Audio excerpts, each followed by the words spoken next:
Hi, Enchanted Awakenings. Hello, beautiful community. It is our favorite night of the week. Oh, it's so exciting. Thursday night. We get to talk and commune with you folks. That's really what it is. It is. Less about the talking and more about the communing. Yes, we love all of everybody's comments as they come in because it just is. It just is. We are just an amazing community here. So and there we are.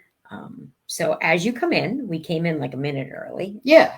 But that well, you can 7 catch in. now. But yes, it is. Come find us. Come on in. We also are going to be live on YouTube. So if for some reason you have a connection problem, because I know last week there was some connection issues going on. You know what? I'm going to go get the link on the YouTube and I'll post it in the comments. Oh, look at that. That'll make it Check easy. it out. She's so swift.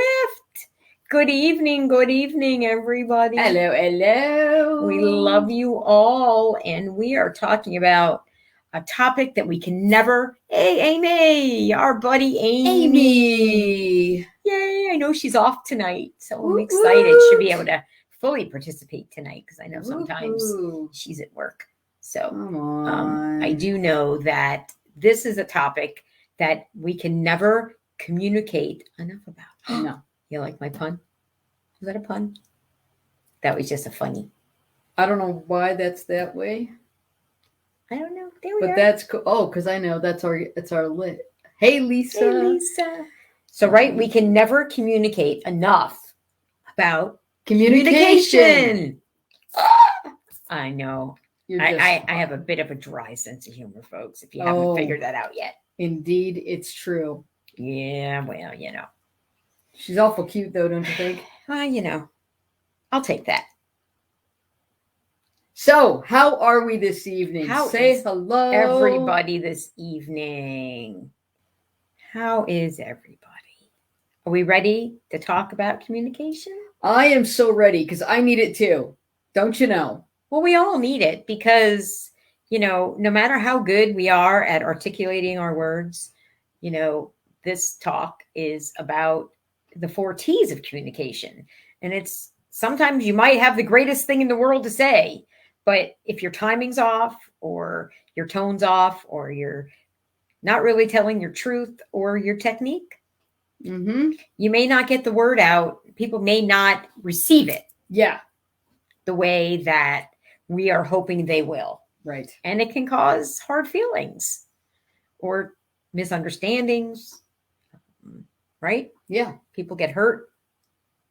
So that's why we can never talk enough about communication and how to communicate. I feel like I need a refresher on it on a regular. Yeah. Because it's just so easy to forget it. It is. It is. Because we don't necessarily take into account the other person. We think that it's good for us at the moment. It's my timing is good for me. Yeah, that light's a little off, isn't it? Yeah, our lights are that's better. Us out. That's so much better. That's better. Sorry. Yeah. So, we have to remember that we have to keep in mind the other people that we're communicating with. Yeah. And I think the other thing that I was thinking is that we're running so quickly in our lives and so fast that we feel like we have to, just say things really. I mean, we're just running at the speed of sound all the time. Yeah. And that's not great for communication. No, because if we're go, go, go, go, go, sometimes the other person may think that we're not giving them enough time. And maybe we haven't stopped to think about what we really need to communicate. Right. We're reacting. Right. Not responding. Right. We're just talking everything that's coming out of going through our brain. And we have 20,000 at least thoughts a day that go through our brain. Can you imagine if we spoke each one of those thoughts? Right. Oh my gosh. We would all think that we're absolutely loonies. So we have to keep in mind that, just because something comes into our train of thought, it doesn't always have to come out our mouth. 12,000 to 60,000 thoughts a day. A day. And 80% are usually negative. And 95% are usually repetitive from the day before. Yeah. So can you imagine if you repeated the same thing, 95% of everything you thought came out of your mouth every day? Let's see. I'm fat, I'm ugly, I'm stupid. I'm fat, I'm ugly, I'm stupid. Right? Or you're fat, you're ugly, you're stupid. Right. Right. Fat, I ugly, mean, stupid. Fat, ugly, stupid. I mean, anybody got anything else to add to it? This is a women's group. I mean, right. What else do we think about ourselves? Weak. Incapable, Yeah. the lesser sex, Yeah. right? I mean, all these things, if we were always taught, yeah, we'd be Jan in would be in jail. jail, right? Right. Right. Or someone would be locking me up in Yep. a loony bin. There is There's your straight straight jacket. Oh my Right. gosh. So that's why communication is so important, because we have to think about everyone around us. Yes, that we're inept. Inept. Exactly. Right. Right. So that's all. That's another reason. Nasty inner That- critic. Yeah, that's another reason that it's so hard to change. Because if we change something about our communication today, because we learned this, if we don't make sure that we're thinking about it tomorrow, it's going to get taken over by the 95%. Right. So we have to think about this every day. Right. And it's Until it becomes the thing that we remember every day. And it's Right. part of the 95%. right. And then hopefully more than 80% of our thoughts are going to be positive. Positiver. More positive? more Yeah. positive. So maybe not 80% negative, but maybe we can go down to 75% negative and Yes. then 70 and 65. And you guys get the point of Yeah. what we're trying to say Yeah. here. Practice. Just like everything else in this world, if we want to learn a new skill, we have to practice it Yep. regularly. Yes. It's what do I want to say? It's like staying the course. Mhm. You know, if you want to get strong, you've got to do something to get strong every day. Right. Or every ish day, right? You want to build your muscles, you got to work your muscles every day. Right. I mean, people who weightlift, if they stop, what happens? Atrophy. And they get flabby looking. Yep. Right. So it's the same thing. It's all building those muscles and keeping them strong. So, all right, let's go through the heart of communication. And there are 4 of them that we're going to talk about tonight. Hopefully we can get to all of them. If not, then we will do part 2 next week. Yeah. Yeah. But you're right, Lisa. It is an effort to keep that inner critic in check. It truly is. But if you can begin to practice some different things, it will shift things a little bit. Yes. But it is effort. Yes. There's It a is lot effort. there is some Practice. efforting, practicing. Practicing. Right. You know? Yeah. And again, before we communicate, if we can just take a breath and think, what's the truth here? Mm-hmm. And then maybe we can connect with our higher self, and then we're in love. Right. We're not then being critical and judgmental. Jan had to gag her and tie her up. Where are you right now? Are you in the barn? Gag that inner critic and tie her up. But yeah, Got duct tape for that. there you go. So what's the first T? Timing. How is your timing? So you have to have a conversation. How is your timing? Is it good timing? Is Right. it- Is it the right time, location, environment? Yeah. I mean, if someone's busy doing something, is that the time to bring up a difficult topic with someone? Lisa, duct tape. Yes. Duct tape works for lots of things. Mm-hmm. I think, for as a reminder, we could actually put duct tape around a finger or something, or just put a little patch of it on your hand to remind you to not let that inner critic run wild. Mhm. Ooh, we need some Enchanted Awakenings duct tape. Oh. That says 4 T's. The 4 T's. A little sticker. Merch. It's merch. Something like that. All right. But, So, so you may have a really important topic that you need to discuss with someone. Your feelings are hurt. You need to communicate boundaries, something. But it might not be the right time. Yeah. Someone might be busy, right. or they might be doing something else that it might get disrupted. Right. If you butt in right then, right? Tattoos are a helpful reminder. We got them. Love, loving, and lovable forevermore. Yep. I'm going to get one on this side that says, just shut up. Yeah, I want a T-shirt that says "I swallowed my inner critic." Nice. Oh, more merchandise. More merchandise. And she was good with ketchup. Mm. All right, next. Is it a good time for me to bring this up? Right. Am I in a good space? Am I really triggered? Am I pissed? Are my feelings hurt? What is the state of my heart and my emotions? Yeah. So maybe you need to take some time and meditate and think about, putting yourself in a better state of mind before you bring up an important topic. It's not that you shouldn't discuss these important topics, but if you're angry or resentful or I don't know, there's so many things that could get in the way. Yeah. I had an opportunity this week at a staff meeting to bring something up that I had been planning to bring up, and it didn't feel right. And it's still something that needs to be brought up in this staff meeting. We happen to have another one on Thursday coming up, next Thursday. And I came up with a brilliant plan this morning that my supervisor needs to step up, but I don't like giving someone criticism without offering some ideas. So I bought him a book that will be here in time, and I'm going to hand it to him. And I'm going to tell him that I would be happy to study it with him if he needs to. It's the Dare to Lead book by Brene Brown. But I didn't feel comfortable doing it before, but now I'm going to have a prop that's actually going to support me to have this conversation. And I won't waste the money that I spent on the book. So, it won't be a waste. It won't be a waste, but it just didn't feel right. Right. And I know that he was already on edge about something else.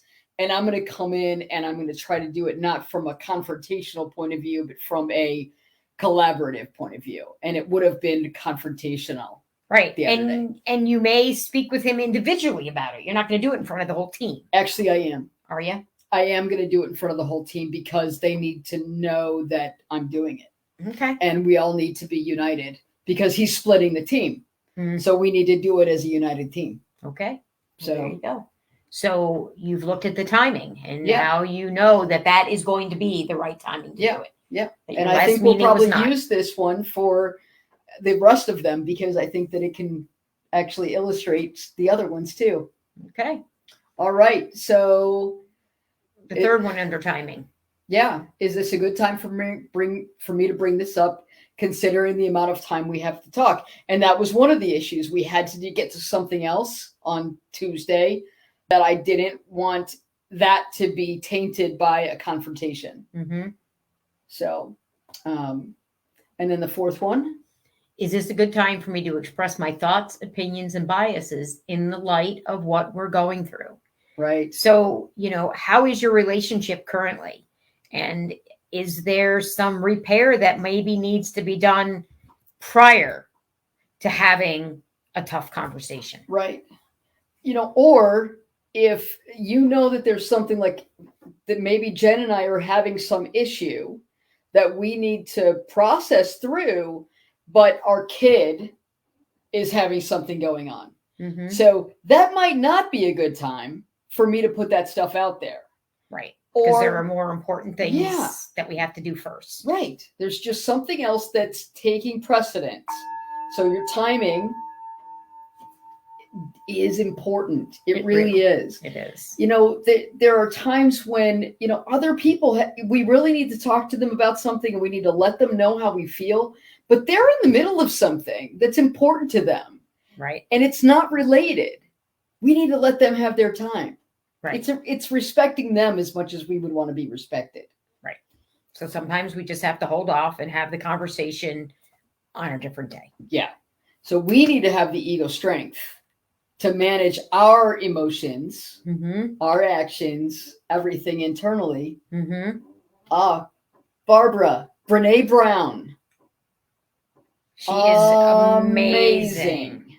Oh my gosh, look her up. She's got TED Talks. Look her up on YouTube. Brene Brown. Brilliant. Works on shame and vulnerability. Brilliant. Yep. And she's a social worker. like somebody else in the room. She's my hero. Yeah. Social worker hero. Absolutely brilliant. Yeah. She's my hero too. And I'm Oh. not a social worker, but she's brilliant. Oh, Yeah. She we is got some brilliant. Brene love. One of these days, guys, we are going to get to the point that we are going to interview Brene Brown. Yep. I am telling you, I'm calling it right now. Sometime in the next 2 years, we're going to have a conversation with Brene Brown. 2 years. Yep. I'm calling it. All right. It's recorded. Yep. And we are only 3 degrees removed from her. We know a lady named Claudia who worked with Michael Bernard Beckwith, who's friends with Oprah Winfrey. And they all know Brene Brown. Who hangs out with Brene Brown. 3 degrees of separation. Mhm. Yes. It's going to happen. Indeed. Yep. It's going to be manifested. Indeed. But it has to be the right timing. Got that one? Lisa, we're manifesting it. We are manifesting it. It is out there. It's being manifested. All right. Oh, woman-fested. Woman-affested. Oh, yes. Woman-fested. Woman-fested? Yes. Girl. Brene's going to come to our summit. She's going to come to our retreat. Yes. When we have an in-person retreat, she'll Yeah. be there. Maybe not the first one we do, But but one she's of them. going to be the one. She's going to show up. And we're all going to get signed copies of all her books. And I'm going to hug her. And How she's exciting. She's kind of cute. She's probably super tall, though, so I'll bring my stepladder. Okay. Everyone's tall around us. Sorry. Okay. Next. Tone. What is the tone of my voice? So I might be saying the most loving thing in the world. But if I'm saying it loudly or fast or like just, it may not be taken right. Mhm. It doesn't matter how loving it Yep. may be. If I don't have a good tone in my voice, if it's Mhm. not a loving tone, it may not be accepted properly. And I think that's part of our problem with social media these days. Oh, is yes. We can't read into someone's tone on a Facebook post. We can't read into someone's tone on a text message, or we're reading too much into it, right? We assume a bad tone because we're not seeing people's body language and hearing their voice. Right. So we really have to be careful about, listening or reading what people are saying on social media and or in a text message. Yep. We made a promise to each other way back when we were in chapter one of our relationship. When I had difficult time talking to Stephanie, I would send her an email or a text message, and it just burnt her. Oh, she hated it. I had crispy unders. She hated it. And so that was a big trigger. And we made a promise that it would never happen. Yep. We text each other about important things or, when are you going to be home? Or even, I love you, thinking about you. But I mean, we could even say, I'm frustrated, I need to talk to you or something like that, but we're not having the conversation ever via texting. Unless it's an emergency situation, but normal conversation, no, in person. Every once in a while, I will tell her, I have to write something out so I can get it out, and I'm going to let you read it. But that's just to get it all out, and then we talk about it. Right. And she has me read it while she's sitting next to me. She's not sending me a text message. Ooh, Jan makes a really good point. I think the way you talk to yourself clouds the way you read text or email. Yes. Exactly. Because it's only your perspective. Right. Yeah. Yeah. And we make a lot of assumptions about what other people. Yes. Right. And if you intend to be humorous, sometimes it can be misinterpreted. Oh, and I'm so sarcastic. Right. It Stephanie's doesn't come sarcastic and I have a dry sense of humor. And so sometimes people are like, huh? Right. So you have to really, really be careful. Yes. About that. And I know we'll get more into that when we talk about technique, but it's just so important in today's quick moving social media, text messaging, emailing that, so much can be misinterpreted in words. Mm-hmm. So absolutely. What's the tone of my body language? Right now we're both pretty open, I'm pretty relaxed against Jennifer, but what does this say? Right. Or if I'm listening to you like this, I hate when my son does this. Uh-huh. Because he's closed off. Yeah. He's already closing me off and not hearing me when he Mm-hmm. does that. So if I see him do that, I'm like, can you uncross your arms Mm-hmm. and really just hear me? Yeah. Just hear me. Mm-hmm. And he'll relax. Yep. And the other thing that we have to keep in mind is, like, for example, I love when someone gives me eye contact. I know that they're paying attention, but our son has high functioning autism, and eye contact can be very uncomfortable for him. Mm-hmm. So he'll look at you and then he'll look away, and then he'll look at you and he'll look away. But I know that about him at this point. It took us so long to know that, though. It did, because we just didn't think he was paying attention, because that was his body language. And I would get in, I'm like, I need you to look at me. Mm-hmm. Oh, total meltdown. Yeah. Yes, Amy, you're right. If there's absolutely to the point where it's impossible to talk to someone, that it's at least the first step in getting a conversation going with someone. Yeah. Yeah. I do agree that sometimes you need to at least start it that way. But if the walls are up and they won't come down, you got bigger problems. Yeah. There's bigger problems. But I agree. Sometimes we do have to, like, throw those little pebbles in. Right. So, yes. Because you're right. It is better than not having the conversation at all. Yeah. And it may be a way to start opening up someone and taking down their walls. And I think in chapter 1 of our situation, when Jen wouldn't talk to me, part of it was me being frustrated. And so I own that part completely. But my frustration was I would sit there and wait for her to speak to me, and she wouldn't. And I would say everything's fine. And she'd say everything fine. And then I get this, like, 3-page email that's telling me all the things that she's not okay about. And it was just like, we can't do this. This is not a relationship. Right. But had I gone back to her, I think, and, like, now I would say, okay, can we talk about this now? And she would have already opened the door, and I think you could probably come a little further now. Yes. But then I was just like, no, because I was frustrated and angry, and I was not in my higher self. So that was my error too. Right. And yes, Jen, FaceTime and video chat does help. Oh my gosh. Because you can see people's body language. And that's why I love Zoom now too, for when you can't be with people, in person. You can still have a nice conversation. When COVID first started, there were a lot of people that were doing, like, family dinners via Zoom. Yeah. Because the families couldn't get together during the holidays. So they had a big old Zoom dinner, and everyone was still chatting and having fun with each other. So yes, sometimes these things are needed. We should always use the tools that are available to us. There's no doubt. Right. As long as we're not using them as an escape or an excuse not to communicate when we can. We just still have to be cognizant of the 4 T's. Yes. And probably other things too, but that's what we're focused on tonight. Yes.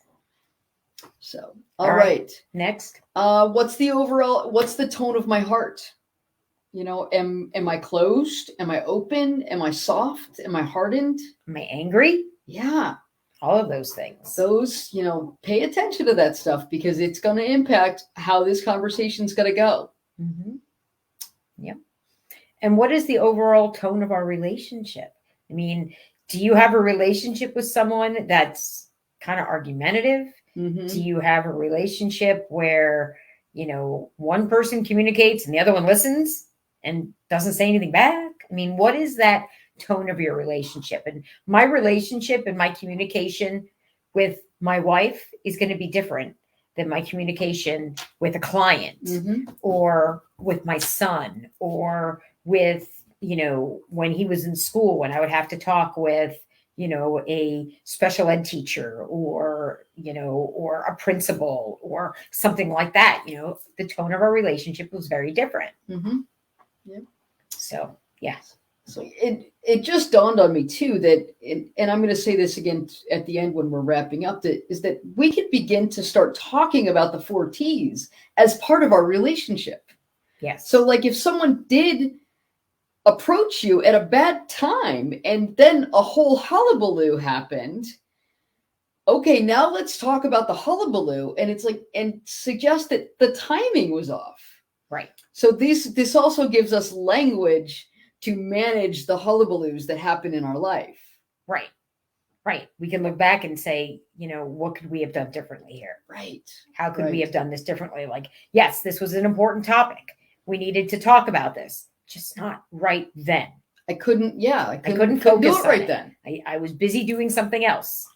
So it was Or it was just an inappropriate time, period. Right, just inappropriate. We could have this conversation later. So yes, this really does open up a way in which you can create good communication channels with people in your life. Mm-hmm. Because if you don't know, you don't know. Right.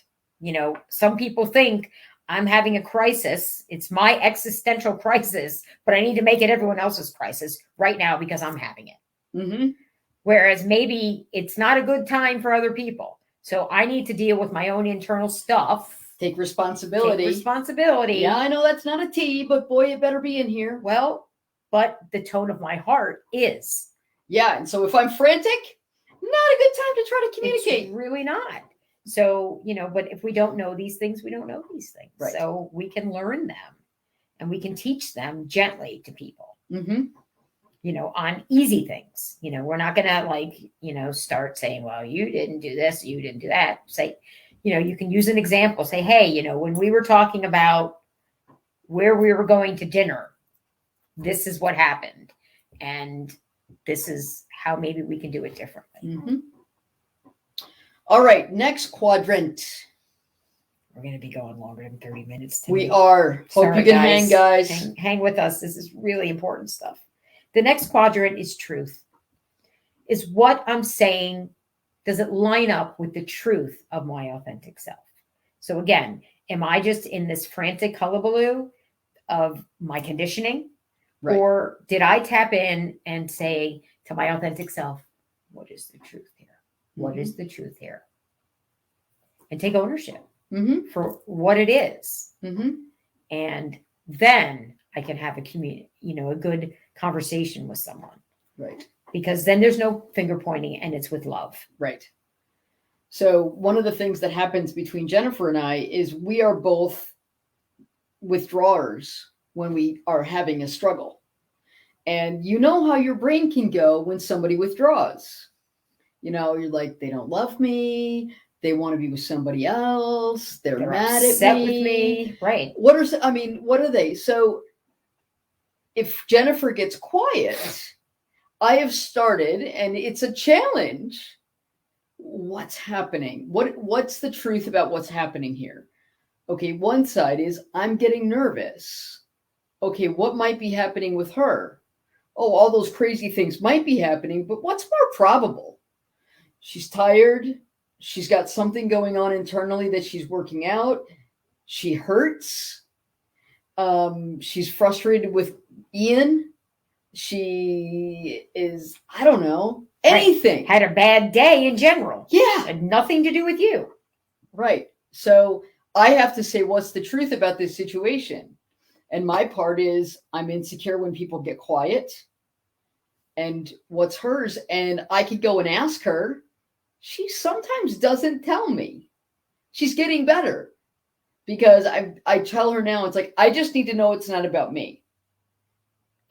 But I've also started playing a trick in my head, not even a trick. I just keep telling myself, it's not about me unless she tells me it is. Mm-hmm. So I turn my assumption around.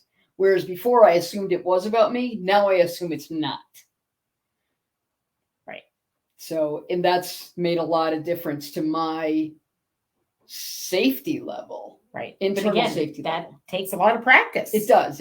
And there are days when I'm not in the best space and it doesn't work because I don't even think about it. I'm just uncomfortable. And Stephanie does exactly the same thing. And then I have to do the same thing to me, saying, okay, unless she tells me it's about me, then it's some other internal struggle that she's dealing with. And when she's ready to talk to me, I always tell her, I'm here for you. Yes. So if you're ready and you want to talk with me, I'm here for you. Yep.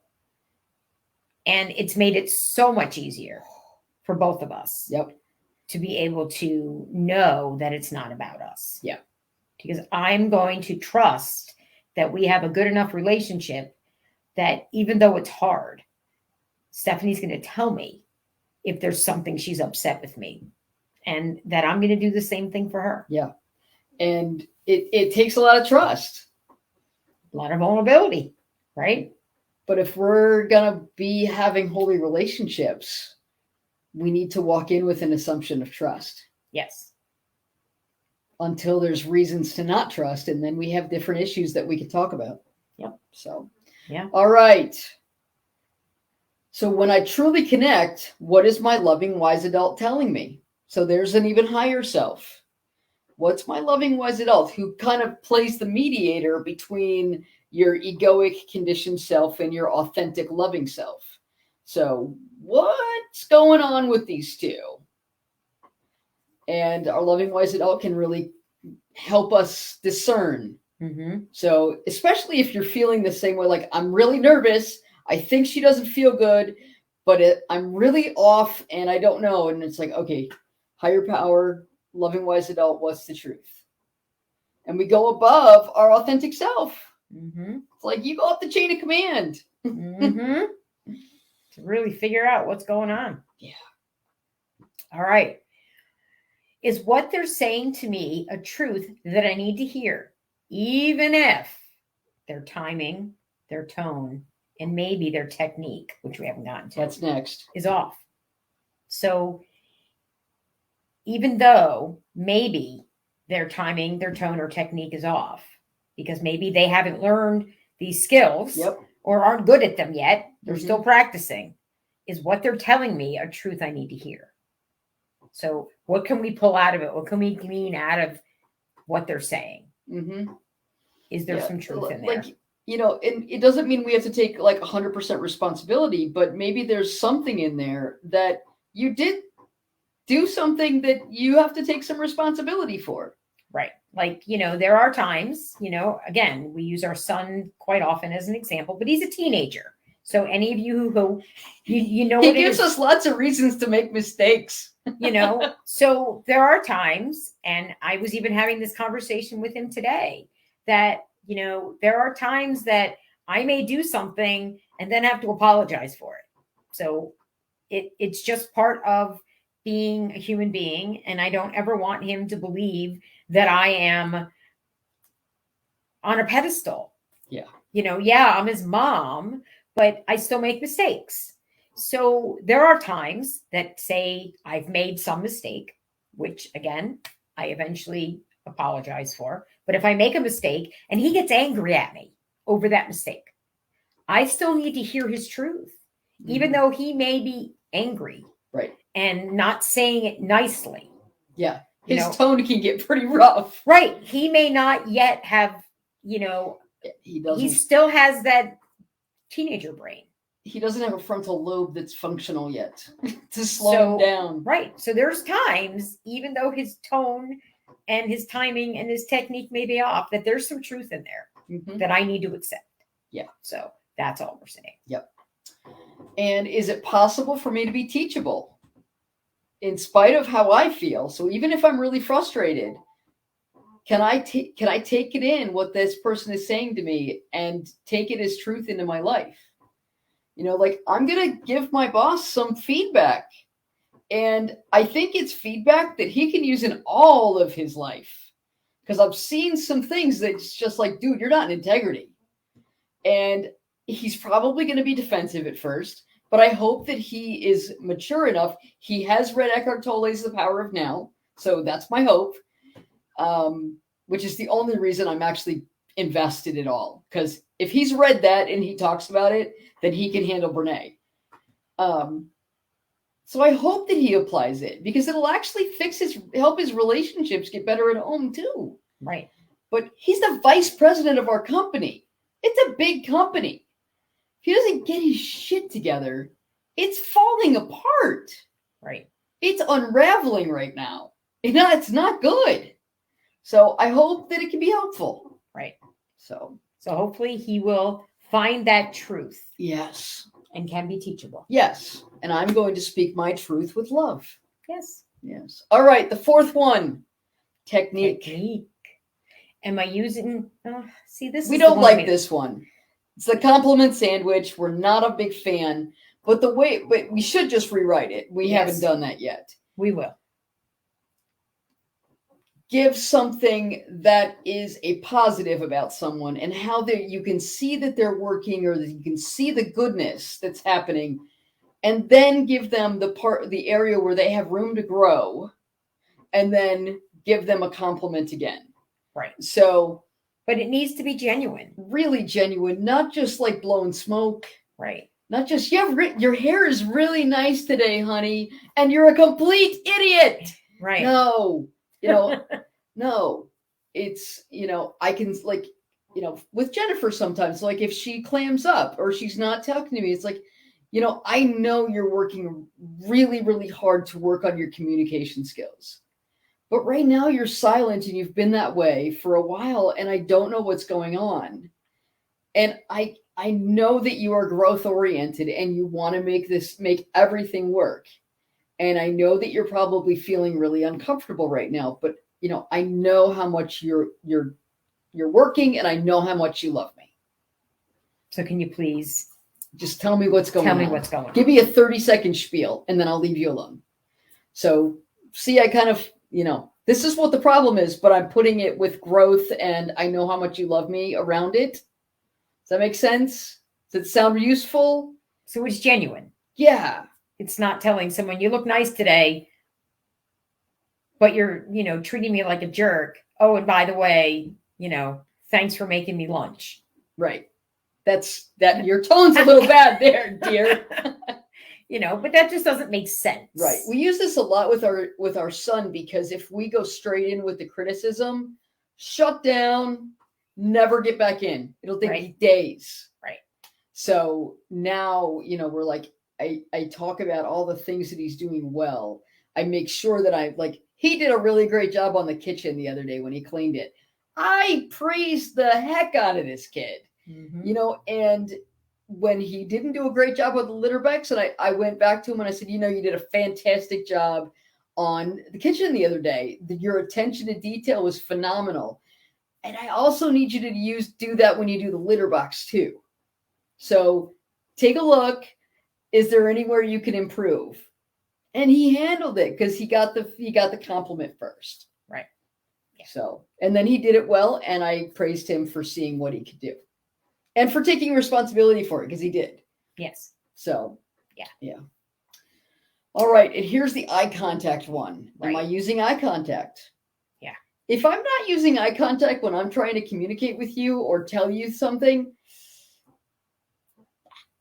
I don't know what's happening for you. Right. And you don't know what's happening for me. Right. So we try. Excuse me. Whew. You need to yawn. Jeez, are we you keeping you up? No. Sorry, guys.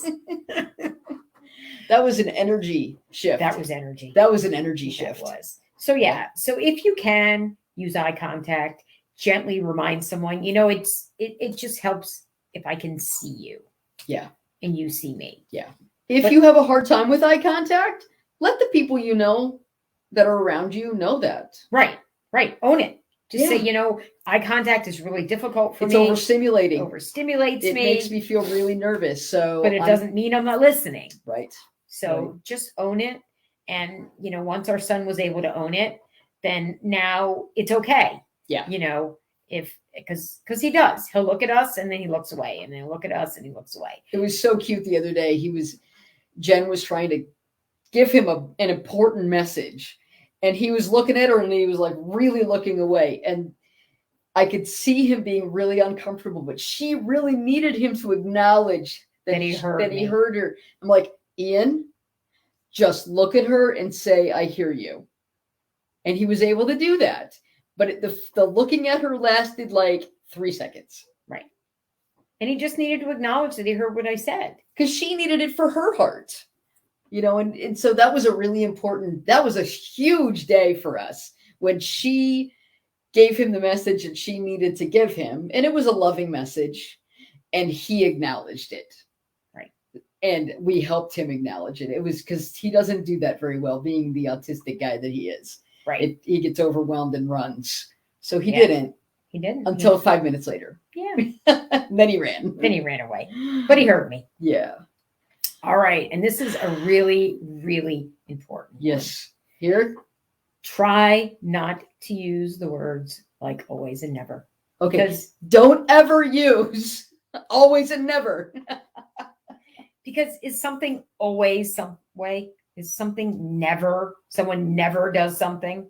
I mean, people shut off Mm-hmm. when you say, you always talk to me that way, or you always treat me that way, or you never put me first. I mean, if you start talking to someone like that, if someone talked to me like that, shut down. And you know what I do? I start thinking of all the examples that are wrong. Right. Of all the times that I did. Right. So if like you never put the cap on the toothpaste. I'm like, well, actually I did it yesterday. And then like 2 days ago, I did it that day too. Because I remember taking it off when I went to brush my, so that I'm lost in the refuting. Right. She's not even hearing me anymore. No, I'm Go on. refuting her the whole time. Right. So be Awesome. really careful when you're using those kind of words. Yeah. They're cognitive distortions. Right. So, and we someday need to do a class on cognitive distortions because they're the best. Yes, they are. But they're cognitive distortions because they're not real. Right. There's Very few things. very are few always things and on the never. planet are always and never. So, all right. Last but not least on this one, am I owning my own stuff and not blaming others or playing victim? Oh my gosh. I did that for so long. Oh my gosh. It was always that I was the victim. The victim in the martyr game. Oh. Or yeah, it's just I'm so glad I'm beyond that in my life. yes. Yeah. I mean, I won't it's- say that it doesn't happen for a split second, Oh. but yeah. not like, oh my gosh, it's Yeah. bad. I had an incident the other day. I made an error. I really did. I had dropped Jennifer off for an appointment, and I was waiting for her in the car. I had a session, so I was doing a counseling session, and I had parked in a handicap spot, and I stayed there for my session. And I should have moved out of the handicap spot because one, I'm not handicapped, and I was taking up a blue spot. Some guy comes up and knocks on my window and screams at me about being in this spot. And I was like, why me? Oh my God, I give up. I went on for a few minutes. I cried. But then I was like, all he had to do was like honk at me and say, hey, I need this spot. And he told me I'd been there for an hour. I'm like, so you watched me here for an hour and you didn't bother saying anything? Your timing's off, your tone's off, your technique's off. And okay, I'll give you the truth. I was probably not needed to be in that parking spot, but your other three really suck. And so I'm not listening to you. And I called him a name. I was bad. I called him a bad name. I'm sorry. It happens. It does. So yeah. So one of the reasons that we wanted to bring this up is that we all do have things in our life that we need to communicate about. And we don't always have the courage to do it because we're not sure about these things. And we really think that the 4 T's here can give us some tools to assess the hows, the whys, and the whens that we're going to do the communication. And it can guide us so that we do have the guts to bring stuff up. Because what happens when we don't communicate in a relationship? Resentment. It falls apart It falls eventually. apart eventually. And it creates volatility, because then it explodes and we have this triangle of behavior. It's like the building of resentments, the building of garbage gets to a point, we explode. And then we go down here and then we apologize and we're nice for a little while. And then little stuff starts happening. The resentment builds and we explode. And then the stress goes down because now we exploded And so it's actually called the cycle of violence. Right. 99% of domestic violence is verbal, or it's 99% is not physical. Like 1 to 5% of domestic violence is actually physical. Right. The rest of it is all mind games. It's verbal, it's emotional, it's mental. Right. And I'm not saying that anybody who doesn't use these things is in a domestic violence situation, but that's what leads to it. Right. So we need to be using our tools so we don't stay in that cycle of ridiculousness. And this can help. So please, if you've written everything down, great. If you need more guidance on this, we can send you more guidance on this. If you missed a piece, let us know. Yeah. Because this is so vitally important. If you want a holy relationship, you need to be able to communicate with everybody in your life. Everybody, including yourself, by the way. That inner critic. And this helps you with the tools to make it happen. Yeah. So if you were going to build a house, you'd get the right tools. Work is fertile soil for this behavior. It is. Yeah. 100%, Lori. It is. I mean, I'm going to use it this week. There's no doubt. Yep. Because if we don't talk at work, then again, the same thing happens. We get in that cycle and it just makes everybody's you miserable. Yep. We don't have to be. We can use our tools and get stuff out. Yeah. Yeah. Emotional and verbal abuse. Me is too. The worst. I know. Me too.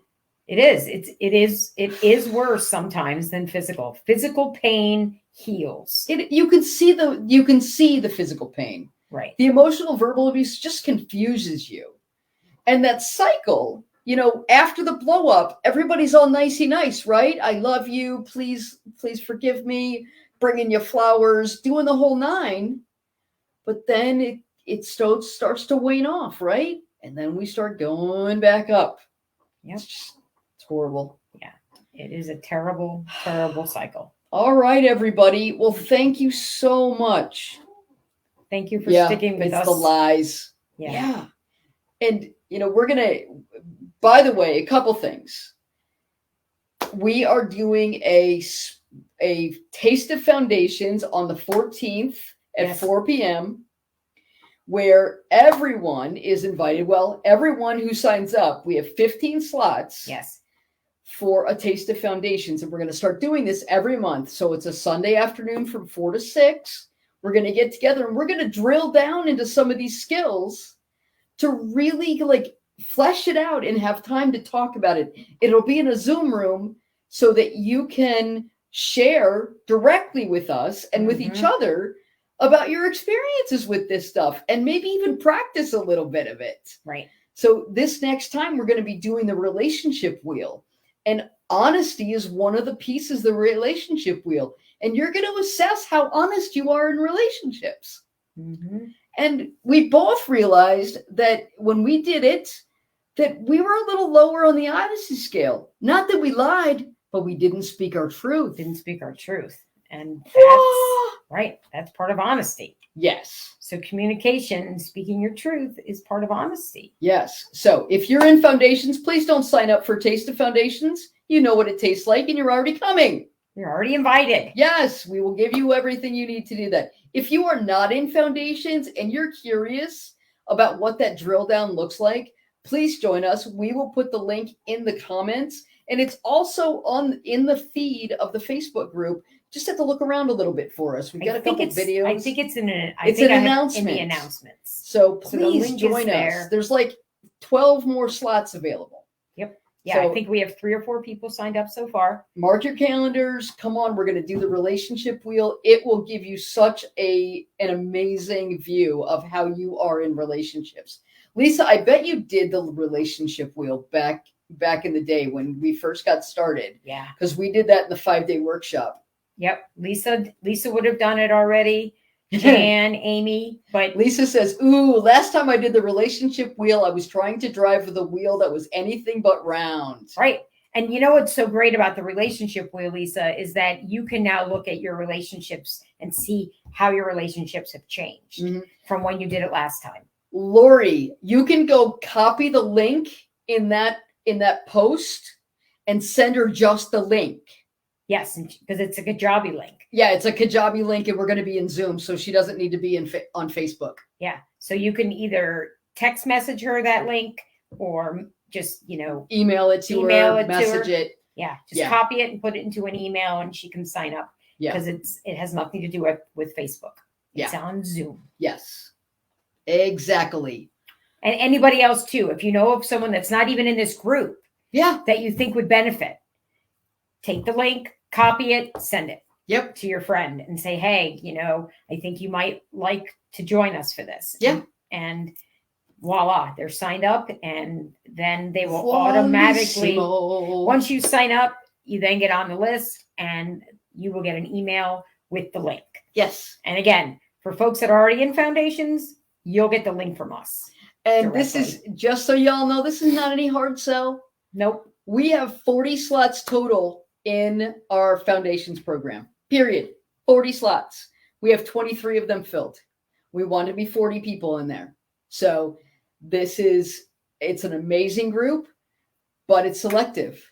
Kim, who took photos at the wedding. Oh, that would be so much fun. Yes. And she can see Riley. Yes, just tell her it's Riley's owners because she loved Riley that day. 4 o'clock. 4 o'clock On the Eastern 14th. time, 4 to 6 Yes.